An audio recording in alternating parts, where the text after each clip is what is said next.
बिस्मिल्लाहिर्रहमानिर्रहीम। अस्सलाम वालेकुम स्टूडेंट्स, आज हम chapter number 4 first year physics conceptual question discuss करेंगे। The chapter number 4 is work and energy. So first question is a bucket is taken to the bottom of a well, does the bucket possess any potential energy. एक bucket है, कह रहे हैं कि उसको आप कुएँ के बॉटम में लेकर जाते हैं, तो क्या वहाँ पर बॉटम में लेकर जाने जब आप ले जाएंगे तो वहाँ पर बकेट में कोई पोटेंशियल एनर्जी स्टोर होगी। स्टूडेंट्स देखें, तो हम कहेंगे yes, when bucket is taken to the bottom of a well it possesses potential energy. ठीक है, अब ये कैसे होगा देखेंगे। सपोज करते हैं बेटा, यहाँ पर हमारे पास ये दिस इज़ अ वेल, ये एक वेल है, उसमें हम बकेट को यहाँ से इधर बॉटम तक लेके गए। ठीक है, अब बॉटम तक लेके गए तो अब आपको पता है नीचे बकेट वेल में वाटर होगा। अब बेटा वाटर के पास अब आर्चिमेडिस प्रिंसिपल ये कहता है कि आप किसी भी ऑब्जेक्ट को वाटर में लेकर जाते हैं तो वाटर उस पर एक फोर्स लगाएगा। ठीक है, उस फोर्स को आप कहते हैं अप थ्रस्ट। अब जरूरी नहीं है वाटर, कोई भी फ्लूइड हो, वो उस पर एक फोर्स लगाएगा। इस केस में वाटर है तो चूंकि वाटर इस पर अप थ्रस्ट एक फोर्स लगाएगा। इसका मतलब है इस बकेट को इस अप थ्रस्ट के अगेंस्ट कुछ वर्क डन करना पड़ेगा। तो ये जो बकेट इस अप थ्रस्ट के अगेंस्ट जो वर्क करेगी, this work is stored in bucket is a potential energy. हम लेट्स करते हैं कि यहाँ से ये बकेट किसी भी हाइट h पर गई है नीचे। ठीक है, तो मैथमेटिकली अगर हम देखें तो वर्क डन होता है, work done will be equal to dot product of force and displacement. Now work done in this case will be equal to dot product हटाएं तो F D cos of theta. Now बेटा इस case में जो work done हो रहा है वो एफ फोर्स अप्लाई कर रही है बकेट इस अपथ्रस्ट के अगेंस्ट, और वो सपोज करें वो किसी हाइट एच तक जा रही है, तो work done will be equal to F into हमने उसको कहा हुआ है एच, तो यहाँ पर क्या हो जाएगा कॉज ऑफ थीटा। ठीक है, अब देखें फोर्स नीचे की तरफ लगा रही है और डिस्प्लेसमेंट भी उसी की डायरेक्शन में हो रही है, तो दोनों के दरमियान एंगल कितना आ जाएगा 0 डिग्री पैरेलल में। तो क्या हो जाएगा work done will be equal to F H cos of 0 degree. cos 0 is 1, so work done will be equals to fh. Now this work will be stored as a potential energy. ठीक है, तो ये work done यहाँ पर as a potential energy store होगा। Potential energy will be equals to F H. तो हम कह सकते हैं कि बकेट जब बॉटम में जाएगी वेल के तो वहाँ पर work done in the form of potential energy store होगा। Next one is question number 2। When an arrow is shot from a bow, it has kinetic energy. From where does it get kinetic energy? अब कहते हैं जब arrow को तीर कमान से, यानी arrow को जो वहाँ से तीर कमान से निकल रही है, वो जब निकल जाती है तो वो उसके पास कोई काइनेटिक एनर्जी होती है। अब ये एरो यहाँ पर काइनेटिक एनर्जी कहाँ से लेगी। ठीक है, तो चलें बोर्ड पर देखें। यहाँ पर सपोज करें इस तरह बनी होती है तीर कमान सा। ठीक है, और वो तीर कमान इसमें होता है यहाँ पर इस तरह तीर से, इस तीर को पीछे की तरफ खींचा जाता है कुछ इस तरह। जैसे ही पीछे की तरफ खींचेंगे तो ये तीर पीछे की तरफ आएगा, पीछे की तरफ। ठीक है, अब इससे क्या होगा बेटा कि यहाँ पर इसको पकड़ के यूँ पीछे खींचते हैं ना, तो ये तीर जो है वो पीछे की तरफ आएगा। तो यहाँ पर देखें ये इधर पीछे लगी होती है प्लास्टिसिटी, ऐसी रबर सी लगी होती है जिसमें इलास्टिसिटी प्रोड्यूस हो सकती है। अभी जैसे ही पीछे आएगा तो यहाँ पर क्या होगा, पीछे की तरफ वर्क होगा।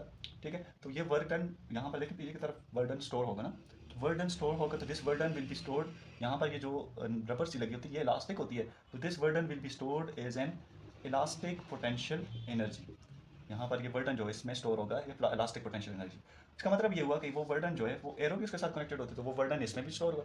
ठीक, तो अब वो क्या होगा कि जैसे ही आप इसको छोड़ेंगे रिमूव करेंगे तो ये एरो यहाँ से वो कहता है आगे जाएगी। तो ये एरो क्या होगी, law of conservation of energy के मुताबिक, यानी इलास्टिसिटी जो इलास्टिक पोटेंशियल एनर्जी स्टोर हुई है it will be converted into what kinetic energy. यानी ये इलास्टिक पोटेंशियल एनर्जी का लॉस होगा, तो कंजर्वेशन ऑफ एनर्जी के मुताबिक वही एनर्जी कन्वर्ट हो जाएगी काइनेटिक एनर्जी में। तो ये जो बो यहाँ पर इसमें से शॉर्ट होगी तो ये काइनेटिक एनर्जी कहाँ से लेगी, this kinetic energy is taken from this elastic potential energy. यही इलास्टिक पोटेंशियल एनर्जी स्टोर हो जाएगी। ना स्टूडेंट्स इसको मैथमेटिकल सॉल्व करते हैं। मैथमेटिकली हम कैसे लिख सकते हैं, क्योंकि मैथमेटिक्स ज़रूरी होती है हर क्वेश्चन के साथ। लेट करते हैं कि एफ जो है वो फोर्स अप्लाइड है ये इसको स्ट्रेच करने के लिए। ठीक है, तो ये क्या होगा, यहाँ से ये पीछे की तरफ यूँ स्ट्रेच होगा। ठीक है, तो एरो भी उतना ही पीछे जाएगी यूँ पीछे की तरफ। ठीक है, जैसे ही स्ट्रेच होगा तो ये क्या करेगी, वहाँ पर कुछ एक्सटेंशन प्रोड्यूस करेगी ना, इससे मैं क्या कह लेता हूँ एक्स। इसका मतलब है यहाँ पर वर्क डन हो रहा है W will be equal to F dot X. बेटा यहाँ पर फोर्स जो है वो कांस्टेंट नहीं हो, वेरिएबल होगी, तो इस वजह से हम वेरिएबल फोर्स को एवरेज फोर्स लिख लेंगे। ठीक है, तो एफ एवरेज इंटू एक्स। ठीक है, अब लगाएं डॉट प्रोडक्ट को हटाएं, W will be equal to F average to X cos of theta. जिस डायरेक्शन में फोर्स लगा रहे हैं उसी डायरेक्शन में फिर डिस्प्लेसमेंट प्रोड्यूस हो रहा है, तो कॉज 0 हो जाएगा।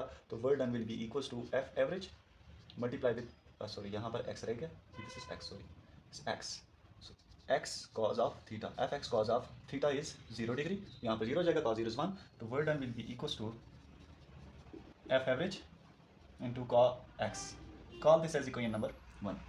ना बेटा इसमें एफ एवरेज की वैल्यू हम फाइंड आउट कर सकते हैं बाय यूजिंग हुक्स लॉ, क्योंकि देखें जब ये बॉडी पीछे स्ट्रेच होगी तो ये स्ट्रेच भी किसी खास लिमिट तक होती है, तो वहाँ पर हुक्स लॉ अप्लाई होता है। हुक्स लॉ क्या कहता है, with in an elastic limit force जो है वो डायरेक्टली प्रोपोर्शनल होती है डिस्प्लेसमेंट प्रोड्यूस्ड, ठीक। तो यूजिंग हुक्स लॉ क्या कहता है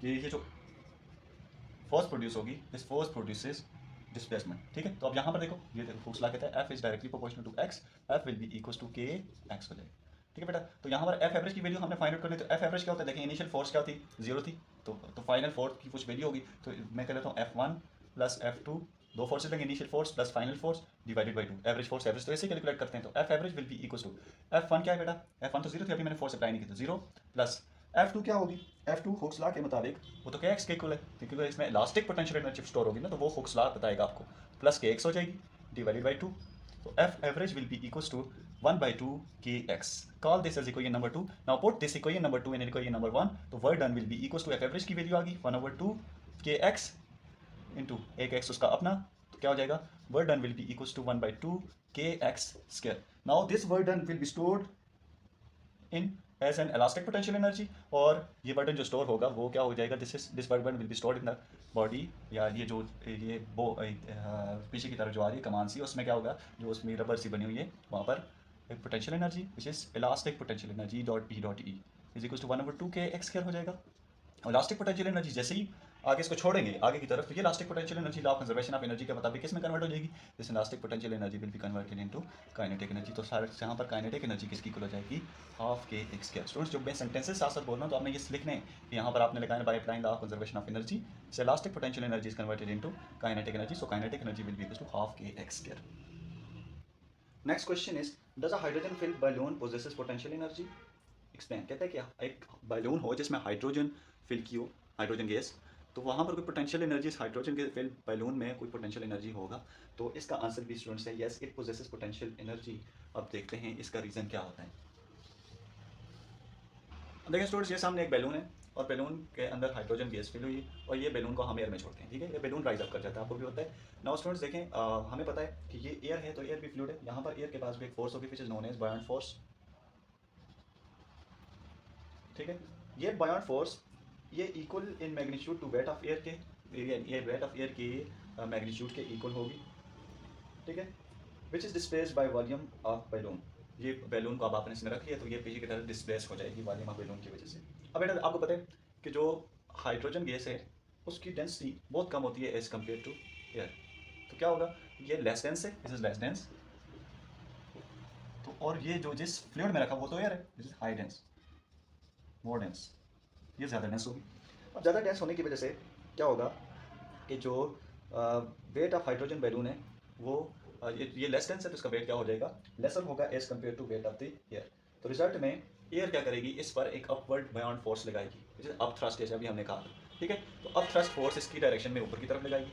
अब ये जो अप थ्रस्ट फोर्स है that will be stored in the form of that will be stored as balloon in the form of potential energy, ठीक है। तो रिजल्ट में बैलून जो है वो ऊपर की तरफ शिफ्ट होता जाएगा। ना स्टूडेंट्स देखें यहाँ पर मैंने अब नेट फोर्स की वैल्यू कैलकुलेट किया, नेट फोर्स कौन सी है, किसकी इक्वल है, यानी इस पर टोटल फोर्स कितनी लगेगी, विच इज अप थ्रस्ट ज़्यादा ग्रेटर, ये अप थ्रस्ट यानी ये बायोंट फोर्स की एयर की बायोंट फोर्स की वजह से ये अप थ्रस्ट इस पर लगेगी, तो अप थ्रस्ट फोर्स ज़्यादा है क्योंकि ये ज़्यादा डेंस है, ठीक है। Up thrust force minus weight of the balloon वो तो कम है, ठीक है। तो यहाँ पर मैं नेट फोर्स को किस तरह डिफाइन कर सकता हूँ, F net will be equal to F up thrust minus weight of balloon,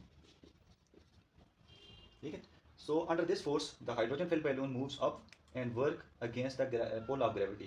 Hence, hydrogen filled balloon has the ability to do work. Therefore, it possesses potential energy. अब इस force की वजह से हाइड्रोजन बैलून जो है वो work करेगा, लेकिन ये फोर्स तो ज़्यादा है, तो ये क्या करेगा, हाइड्रोजन बैलून को ऊपर की तरफ पुश करेगी, तो हाइड्रोजन बैलून जो है जो इस पर वर्क करेगा, this work done will be in the form of this work done will be stored is as a potential energy, जिसका मतलब है हाइड्रोजन फिल्ड बैलून में पोटेंशियल एनर्जी स्टोर होती है। Next question is kinetic energy of vector quantity explain.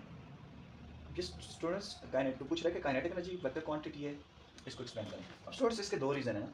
अब work energy principal के मुताबिक देखें तो according to work energy principle, work done on body is equals to change in kinetic energy, that is it is work needed to accelerate a body of a given mass from rest to stated velocity. As work is a scalar quantity, hence kinetic energy is a scalar quantity.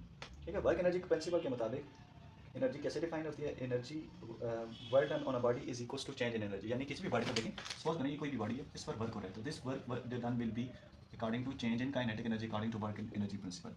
अब देखें, जब work scalar है तो इसका मतलब kinetic energy भी क्या होगी? स्केलर होगी, क्योंकि हमने पढ़ा हुआ है कि वर्क स्केलर। एक रीज़न तो ये है। और दूसरा रीज़न ये है बेटा, देखें काइनेटिक एनर्जी होती है हाफ एम वी स्क्वायर। तो देखें मैं स्केलर है, लेकिन यहाँ पर वेलोसिटी हमें वेक्टर लग रही है। एक्चुअल में हम वेलोसिटी को तो देख रहे हैं, उसके स्केयर को नहीं देख रहे। तो यहाँ पर क्या हो जाएगा? Kinetic energy will be equal to half M. Velocity को मैं यूँ लिख सकता हूँ वी डॉट वी, ये क्या है? यहाँ पर वेलोसिटी का डॉट प्रोडक्ट है। तो दो चीज़ों का, दो वेक्टर्स का डॉट प्रोडक्ट आपको हमेशा स्केलर क्वांटिटी देगा। It means it's result is a scalar. इसका रिजल्ट क्या होगा? स्केलर होगा डॉट प्रोडक्ट में। ठीक है, तो ये स्केलर है, तो मेस भी क्या है बेटा? स्केलर। तो स्केलर स्केलर से मल्टीप्लाई होकर तो रिजल्ट क्या देगा? हमेशा स्केलर देगा। जबकि ये ऊपर वाली व्यू से देखें तो हमें काइनेटिक एनर्जी वेक्टर बता रही है। ठीक है, अगर वेक्टर को स्केलर से मल्टीप्लाई करें तो उस रिजल्ट में ये वेक्टर आएगा, लेकिन हम देख रहे हैं कि यहाँ पर वी अकेला नहीं है, वी का स्केयर है। तो उसको इस फॉर्म में लिखें तो आपको ये स्केलर रिजल्ट देगा। तो स्केलर अब स्केलर से मल्टीप्लाई होकर स्केलर ही रिजल्ट देगा। तो इसका मतलब है kinetic energy is a scalar quantity. Next question is what happens to kinetic energy of a bullet when it penetrates into target? Kinetic energy bullet पर बुलेट देखें, बुलेट मूव करेगी, suppose करके देखें ये बुलेट मूव कर रही है, तो यहाँ ये किसी भी वेलोसिटी v के साथ मूव करेगी। उस बुलेट का मास भी होगा, तो इसका मतलब है मोशन करते हुए बुलेट के पास कौन सी एनर्जी होगी? Kinetic energy half M V square. अब कहते हैं बुलेट के पास काइनेटिक एनर्जी है, वो जब किसी भी, ये टारगेट है, इस टारगेट में पेनिट्रेट होगी। ठीक है, इस टारगेट के अंदर जाके पेनिट्रेट होगी, तो क्या होगा इसकी काइनेटिक एनर्जी के साथ? अब बेटा देखें, बुलेट जब काइनेटिक एनर्जी है, तो ये जब टारगेट में जाएगी, तो टारगेट में जाने के बाद वहाँ पर जाकर मतलब जाके रोकेगी, तो इसका मतलब वहाँ पर उसकी वेलोसिटी क्या हो जाएगी? जीरो। तो इसका मतलब इसकी काइनेटिक एनर्जी कहीं पर गई है ना, उसकी काइनेटिक एनर्जी जो है, अब आपको पता है बेटा यहाँ पर जब ये अंदर जाके वेलोसिटी जीरो क्यों होगी? बुलेट की रुकेगी ना, तो रुकेगी तो किसी वजह से। तो यहाँ पर अंदर जो वजूहत है वो कुछ इस तरह हो सकती है कि कुछ बुलेट जो है कुछ एनर्जी जो है वो इसकी फ्रिक्शन को ओवरकम करने में यूज़ होगी, फिर वहाँ पर साउंड एनर्जी, हीट एनर्जी, इस तरह की एनर्जीज में कन्वर्ट करेगी। तो इसका मतलब है कि law of conservation of energy के मुताबिक this kinetic energy will be converted into other forms of kinetic energy which may be in the form of frictional, which may be in the form of heat, sound. तो इस तरह की energies में वहाँ पर convert होगी, क्योंकि यहाँ पर देखें, अगर मैं सपोज करता हूँ ये सैंड है, तो ये सैंड के अंदर अगर पेनिट्रेट हो रही है, तो सैंड के पार्टिकल्स इसके पर फ्रिक्शन फोर्स लगाएंगे, तो इस फ्रिक्शन फोर्स को ओवरकम करने में काइनेटिक एनर्जी यूज़ होगी। फिर वहाँ पर हीट प्रोड्यूस होगी और उसमें कन्वर्ट हो जाएगी, फिर साउंड में एनर्जी प्रोड्यूस होगी। तो इस तरह की एनर्जीज में ये पेनिट्रेट हो जाएगी। इसको मैथमेटिकली देखते हैं कैसे लिखते हैं। तो हमें पता है, देखें work done will be equals to change in kinetic energy. Now work done will be equals change in kinetic energy से मुराद kinetic energy final minus kinetic energy initial. Now kinetic energy का फार्मूला यहाँ put करें, W will be equals to half M V F square minus 1/2 M V I square. ठीक है, now final में जाकर क्या हो रही है? ये बिल्कुल जीरो हो रही है, तो वेलोसिटी जीरो। तो इसका मतलब ये वाली टर्म क्या हो जाएगी? This term will goes to zero. तो क्या हो जाएगा? W will be equals to, ये टर्म तो जीरो होगी क्योंकि फाइनल वेलोसिटी यहाँ पर जाकर जीरो है, माइनस 1/2 एम वी स्क्वायर। ठीक है, अब यहाँ पर जो एम वी आई स्क्वायर, अब यहाँ पर देखें जो नेगेटिव साइन है, नेगेटिव साइन शो कर रहा है कि ये काइनेटिक एनर्जी क्या हुई है? This kinetic energy has been lost. ये काइनेटिक एनर्जी लॉस हुई है बुलेट की, और ये कन्वर्ट हुई है किसमें? हीट एनर्जी में, साउंड एनर्जी में, फ्रिक्शन को ओवरकम करने में। ठीक है, तो ये negative sign decrease in kinetic energy show कर रहा है। Next question is does the tension of the string of a stringing pendulum do any work? Explain. कहते हैं कि टेंशन इन द स्ट्रिंग जो प्रोड्यूस हो रही है स्ट्रिंगिंग पेंडुलम में, वो कोई वर्क करता है? तो इसका आंसर है students no, tension in the string of a simple pendulum does not do any work. जब देखें स्टूडेंट्स, यहाँ पर सिंपल पेंडुलम क्या होता है कि ये यहाँ पर एक मेस इस फिक्स फोर्स से अटैच होता है, और वो मेस जो है वो एक स्ट्रिंग से अटैच होता है। अब हमें पता है कि जैसे ही इस मेस को यहाँ पर इस पॉइंट पर लेकर जाऊँगा तो ये एक स्ट्रिंग पॉइंट है, यहाँ पर आएगी। तो इसका मतलब है ये स्ट्रिंग जो है वो कुछ पॉइंट देर के बाद यहाँ पर आएगी। और स्टूडेंट्स देखें, ये जहाँ पर स्ट्रिंग में इस मेस की वजह से यहाँ पर एक फोर्स प्रोड्यूस हो जाएगी, उसे कहते हैं टेंशन इन द स्ट्रिंग। अब वो कहते हैं क्या ये tension in the string swinging pendulum में कोई वर्क करती है? तो इसका आंसर नो क्यों है? देखें, एक्चुअल में जब वर्क हमारे पास होता है, W will be equals to F dot D, W will be equals to F D cos of theta. Now यहाँ पर वर्क सारे का सारा डिपेंड करेगा कि थीटा कितना है। देखिए W will be equals to F क्या है यहाँ पर? Tension in the string, tension force T into D cos of theta. ठीक है, तो यहाँ पर देखें अब हमें T और D के दरमियान एंगल फाइंड आउट करना है। तो T देखें, T इस तरफ है और डिस्प्लेसमेंट ये बॉडी यहाँ से इस तरफ मूव करेगी ना, यूँ। तो देखें इन दोनों के दरमियान में एंगल कितना आ रहा है?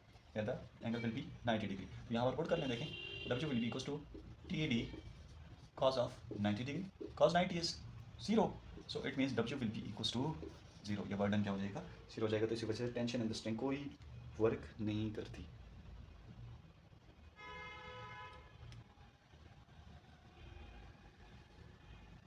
Next question is question number 7. A meteor when enters into the Earth's atmosphere burns. What happens to the energy? बेटा एक स्टारा सा मेटेओर स्टार इसका नाम है वो यहाँ पर अर्थ की एटमॉस्फेयर में आता है स्यारा सा ये यहाँ पर आएगा जैसे ही आपने अक्सर देखे होंगे तारे टूटते हुए ठीक है तो वो जैसे ही ये अर्थ एटमॉस्फेयर है एटमॉस्फेयर में आएगा तो क्या हो जाएगा यहाँ पर ये वो कहता है ये बर्न जल जाता है यहाँ पर जैसे आएगा तो एकदम से जल जाएगा तो ये जलता क्यों है देखें स्टूडेंट्स जैसे ही ये अर्थ के एटमॉस्फेयर में एंटर होगा तो अर्थ के एटमॉस्फेयर में तो एयर है एयर में एयर के पार्टिकल्स हैं अब वो पार्टिकल्स क्या करेंगे this particles will apply frictional force तो ये यहाँ पर क्या होगा जैसे इसका आएगा तो इसकी खास वेलोसिटी होगी यानी काइनेटिक एनर्जी लेकर आएगा ना तो वो काइनेटिक एनर्जी क्या होगी उसी तरह कि जैसे एटमॉस्फेयर में आए तो this kinetic energy will be converted into the frictional force against this frictional force यहाँ पर इसे फ्रिक्शनल फोर्स के अगेंस्ट वर्क करने स्टार्ट हो जाएगी ठीक है तो जैसे ही ये फ्रिक्शनल फोर्स के अगेंस्ट वर्क करेगा तो रिजल्ट में क्या होगा ये मटेरियल की जो यहाँ पर आपने देखोगे वो ग्लो करता है वहाँ पर ये उसकी लाइट में कन्वर्ट हो जाएगा ठीक है और फिर साउंड में भी कन्वर्ट हो सकता है फिर ये फ्रिक्शन फोर्स के अगेंस्ट जो वर्क डन कर रहा है वहाँ पर उसमें भी प्रोड्यूस हो सकता है तो इस वजह से जब मेटेरियल जो अर्थ एटमॉस्फेयर में एंटर होता है तो वहाँ पर ये एयर पार्टिकल्स की फ्रिक्शन को ओवरकम करने के लिए अपनी जो एनर्जी है काइनेटिक एनर्जी उसको कन्वर्ट कर जाएगा हीट एनर्जी में लाइट एनर्जी में और अपने मोमेंटम को ट्रांसफ़र कर लेगा और इसके बाद अपने मोमेंटम को ट्रांसफ़र कर लेगा पार्टिकल ऑफ एटमॉस्फेयर में ठीक है तो इसी वजह से ये बर्न कर जाता है जल जाता है तो इसकी energy in different forms of energy में कन्वर्ट होती जाएगी next question is what type of energy stored in spring of a watch ये वॉच के अंदर आपने देखा होगा कि स्प्रिंग होता है तो वहाँ पर कौन सी एनर्जी स्टोर होती है स्टोर इसका भी आंसर वही है जो हम पीछे कर चुके हैं एरो वाले में कि elastic potential energy will be stored in the spring of a watch उस ये इलास्टिक देखें अब ये स्प्रिंग सा है अब जैसे ही आप इसके अंदर वो सेल वगैरह डालते हैं तो ये क्या करता है स्प्रिंग को स्ट्रेच करता है स्ट्रेच करने से क्या होगा कि वहाँ पर अंदर इलास्टिक पोटेंशियल एनर्जी जैसे ये स्ट्रेच होगा स्ट्रेच करने से यहाँ पर अंदर इलास्टिक पोटेंशियल एनर्जी स्टोर हो जाएगी ठीक है तो इलास्टिक पोटेंशियल एनर्जी यहाँ पर फिर वही सारी कैलकुलेशन वही करनी है मैं सामने लिख लेता हूँ आपके सामने तो देखें स्टूडेंट्स मैंने सामने वही कोई लिखी है मैंने थोड़ा शार्ट करके लिखा है word done F average into x क्योंकि एवरेज फोर्स फिर यहाँ पर एवरेज फोर्स का कंसेप्ट आएगा फोर्स वेरिएबल होगी ठीक है तो यहाँ पर एफ एवरेज फिर हम लोगों ने वहाँ पर डिफाइन किया तो आप वहाँ पर फिर को दोबारा पीछे से जाकर देख सकते हैं क्वेश्चन नंबर 2 में एफ एवरेज कैसे फाइंड आउट की थी मैंने तो 1/2 के एक्स क्या हो जाएगा तो डब्ल्यू इसको उठाकर इसी को ये ऊपर वाले में पुट करें तो वर्ड डन विल बी को 1/2 के एक्स के सॉरी दिस इज के एक्स यहाँ पर ये एक्स से ये मुझसे गलती हुई 1/2 के एक्स इसको उठाकर इसमें पुट करने तो X into X X square हो जाएगा तो ये बन जाएगा this work done will be stored as an potential energy elastic potential energy जहाँ पी डॉट ई क्या this is elastic potential energy K is the spring constant and X is the displacement तो ये mathematics आप इसके साथ लिखिए next question is a man drops a cup from a certain height which breaks into pieces what energy changes are involve कहता है एक बंदा है ये यहाँ से सर्टेन हाइट पे यहाँ पर कोई कप सा पड़ा हुआ है ना इस कप को यहाँ पर यहाँ एक ग्राउंड लेवल है यहाँ पर इस हाइट से फेंकता है तो क्या होगा कप टूट जाएगा तो वो डिफरेंट पीसेज में स्प्रेड अप होता जाएगा ठीक है तो वो कह रहा है कि इसमें जो एनर्जी चेंजेस होंगे वो क्या होंगे तो आप देखें बेटा यहाँ पर क्या होगी इसके पास पोटेंशियल एनर्जी हाइट की वजह से ठीक और वो जैसे ही वो फेंकेगा that potential energy will be converted into what kinetic energy तो potential energy will be equals to mgh and this mgh is converted into what kinetic energy and this is kinetic energy यहाँ ये convert हो जाएगी किसमें kinetic energy में ठीक है now तो अब वो कहते हैं कि ये जब डाउन आता है तो इसकी एनर्जी के साथ क्या होगा तो इसकी एनर्जी के साथ यही होगा कि ये इसकी एनर्जी जो है वो पोटेंशियल एनर्जी कन्वर्ट हो जाएगी काइनेटिक एनर्जी में और जैसे ही ये नीचे जहाँ पर ब्रेक होगा तो आपको पता है ये आवाज़ देगा ना यहाँ पर तो वो काइनेटिक एनर्जी फिर आगे कन्वर्ट होती जाएगी किस में साउंड एनर्जी में फिर वहाँ पर कुछ अमाउंट हीट की फिर प्रोड्यूस होगी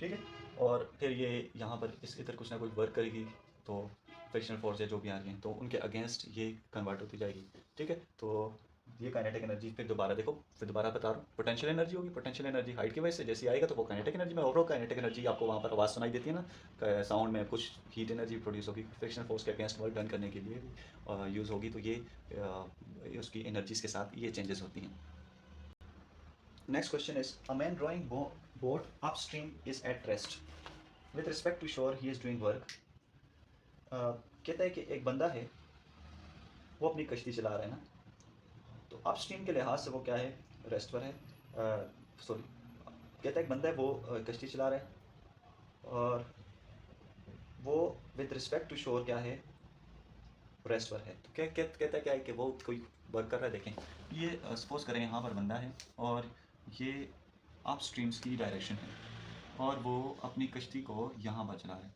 ये उसके चप्पू चला रहे हैं ना, ठीक है।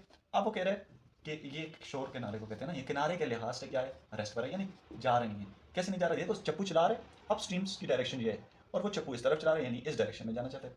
अब देखो इक्वल एंड अपोजिट डायरेक्शन में फोर्स लग रही है, वो फोर्स इस उसको आने नहीं आगे जाने नहीं देंगी। तो अब देखो एक्चुअल में यहाँ पर इस रेफरेंस इस फ्रेम को देखा जाए तो इसके लिहाज से तो ये वर्क कर रहा है, क्योंकि चप्पू चला रहे हैं, और ये इधर को इसको धकेल रही है, लेकिन ये धकेलने नहीं हो रहा। लेकिन यहाँ पर देखो बेटा, यहाँ पर बाय सपोज करें कोई बंदा है, वो इस शोर पर खड़ा है और वो देख रहे हैं कि ये तो नहीं चल रही, तो उसके लिहाज से ये रेस्ट पर होगी। रेस्ट पर इस वजह से होगी क्योंकि इसके यहाँ अंदर के लिहाज से, उस बंदे के लिहाज से जो इसमें बैठा हुआ है उसके लिहाज से तो वो वर्क कर रहे हैं, लेकिन वो कह रहे हैं बाहर वाले बंदे के लिहाज से वो रेस्ट पर होगी। ऐसा क्यों होता है, तो देखें वर्क डन होता है F D cos of theta. तो बाहर वाले बंदे के लिहाज से देखो इसकी डिस्प्लेसमेंट क्या है, अपनी जगह पर रुकी हुई है, डिस्प्लेसमेंट क्या है, जीरो। तो W will be equal to F into यहाँ डिस्प्लेसमेंट क्या हो जाएगी, जीरो। ये इसके लिहाज से, अच्छा इसके लिहाज से अपने लिहाज से तो वर्क कर रहा है क्योंकि आप स्ट्रीम के अगेंस्ट वर्क कर रहा है, लेकिन इसके लिहाज से क्या है, ये इसकी डिस्प्लेसमेंट बिल्कुल जीरो है, तो W will be equal to zero, he is doing no work, ठीक है। तो वर्ड यहाँ पर क्या हो जाएगा, जीरो हो जाएगा। Next question last 11, why energy savers are use instead of normal bulbs. कहते हैं एनर्जी सेवर्स को हम नॉर्मल बल्ब की जगह क्यों यूज़ करते हैं। बेटा देखें, मैंने सामने आपके कुछ रीजंस लिखे हैं कि क्यों हम एनर्जी सेवर्स को प्रेफर करते हैं as compare to normal bulbs, ठीक है। तो एनर्जी सेवर बेटा ज़्यादा एफिशिएंट होते हैं, इनकी एफिशिएंसी हाई होती है as compare to normal bulbs. They consume less amount of energy, यानी आपकी एनर्जी के लॉसेज इसमें कम होते हैं, ठीक है। प्रोड्यूस लिटिल हीट, जबकि नॉर्मल बल्ब्स आपने देखे होंगे पुराने वाले जो येलो कलर के थे, वो ज़्यादा हीट प्रोड्यूस करते थे, मैक्सिमम अमाउंट ऑफ एनर्जी को हीट में कन्वर्ट करते थे, लाइट आपको कम देते थे। Not painful to our eyes, इनकी जो ग्लो होता है वो हमारी आइस के लिए पेनफुल नहीं होता, जबकि जो पुराने वाले बल्ब्स आपने देखे होंगे, आप उनकी तरफ आंखें उठा के देखें तो आपको बड़ा एक स्ट्रिक्टली सा फील होता है, बहुत एक चुभन सी होती है ना। Next last is more sustainable. इसके बाद अलावा आप कुछ भी लिख सकते हैं, फॉर एग्जांपल आप कोई भी इसकी पावर के बारे में भी लिख सकते हैं, इसकी एफिशिएंसी, इसकी इंटेंसिटी के बारे में भी बातें लिख सकते हैं। तो they are more sustainable, sustainable से मुराद के their life time is. So students, ये थे हमारे कॉन्सेप्चुअल क्वेश्चंस। नेक्स्ट वीडियो में इंशाल्लाह हम इसी चैप्टर के न्यूमेरिक्स भी डिस्कस करेंगे। मिलते हैं अपनी नेक्स्ट वीडियो के साथ, तब तक के लिए अल्लाह हाफिज़।